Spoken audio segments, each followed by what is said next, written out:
மாதா தொலைக்காட்சி அன்பர்களே, இறந்த நம்பிக்கையாளர்களின் ஆன்மாக்கள் இறைவனிலே நித்திய இளைப்பாற்றி அடைய நமது மாதா தொலைக்காட்சியோடு இணைந்து ஒரே குடும்பமாக மன்றாடுவோம்.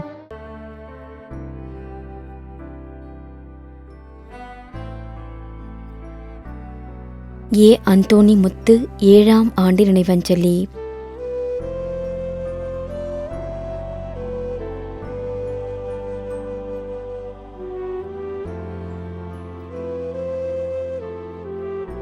சி. சிலுவை மணி.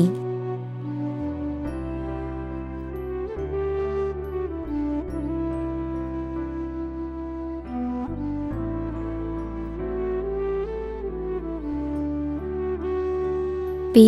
தாசன்.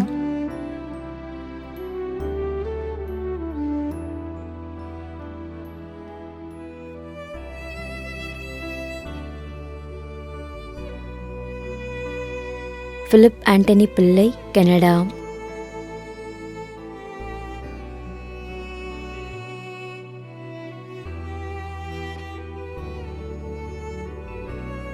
திரு தன்ராஜ் ஆண்டனி, திருமதி கரோலின் தன்ராஜ், கிருஷ்ணகிரி.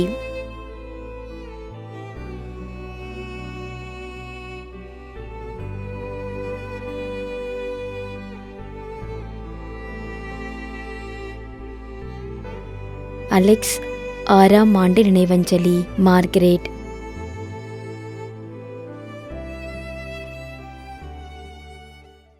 மேலும் யாரும் நினையாத நம்பிக்கையாளர்களின் ஆன்மாக்களுக்காகவும் மன்றாடுவோம். தந்தை, மகன், தூய ஆவியாரின் பெயராலே ஆமென். ஆண்டவருடைய பெயராலே நமக்கு உதவியுண்டு. விண்ணையும் மண்ணையும் படைத்தவர் அவரே. திருவெளிப்பாட்டு நூலிலிருந்து வாசகம். அதிகாரம் 14, இறை வார்த்தை 13. விண்ணகத்திலிருந்து ஒரு குரலை கேட்டேன். இது முதல் ஆண்டவரோடு இணைந்த நிலையில் இறப்போர் பேறு பெற்றோர் என எழுது என்று அது ஒலித்தது.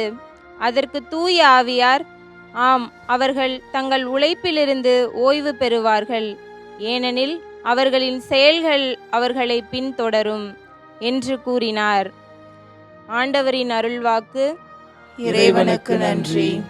நம்முடைய வாழ்ந்து இறந்து போன இறைவனின் அடியார்களுக்காகவும், மேலும் குறிப்பாக மாதா தொலைக்காட்சி வழியாக நீத்தார் நினைவில் என்று நினைவு கூறும் இறைவனின் அடியார்கள் அனைவருக்காகவும் மன்றாடுவோம்.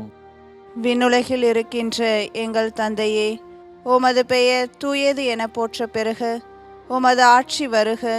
உமது திருவுளம் விண்ணுலகில் நிறைவேறுவது போல மண்ணுலகிலும் நிறைவேறுக. எங்கள் அன்றாட உணவை இன்று எங்களுக்கு தாரும். எங்களுக்கு எதிராக குற்றம் செய்வோரை நாங்கள் மன்னிப்பது போல எங்கள் குற்றங்களை மன்னியும். எங்களை சோதனைக்கு உட்படுத்தாதேயும், தீமையிலிருந்து எங்களை விடுவித்தருளும். ஆமென். மன்றாடுவோமாக. இறைவா, இரக்கம் காட்டுவதும் மன்னிப்பு அளிப்பதும் உமது இயல்பு. ஆகையால் உமது திருவடிகளுக்கு வந்துள்ள இன்று நாங்கள் நினைவுகூரும் ஆன்மாக்கள் மீது இரக்கம் கொண்டு அவர்களுடைய குடும்பத்தார் மற்றும் மாதா தொலைக்காட்சி குடும்பம் செலுத்தும் ஜெபங்களை ஏற்று அவர்களது குற்றங்களையும் அவற்றுக்குரிய தண்டனையையும் மன்னித்து அமைதியையும் முடிவில்லா வாழ்வையும் தந்திடுமாறு எங்கள் ஆண்டவராகிய கிறிஸ்து வழியாக உம்மை மன்றாடுகிறோம். ஆமென். நிலையான இளைப்பாறுதலை ஆண்டவரே இவர்களுக்கு அளித்தருளும்.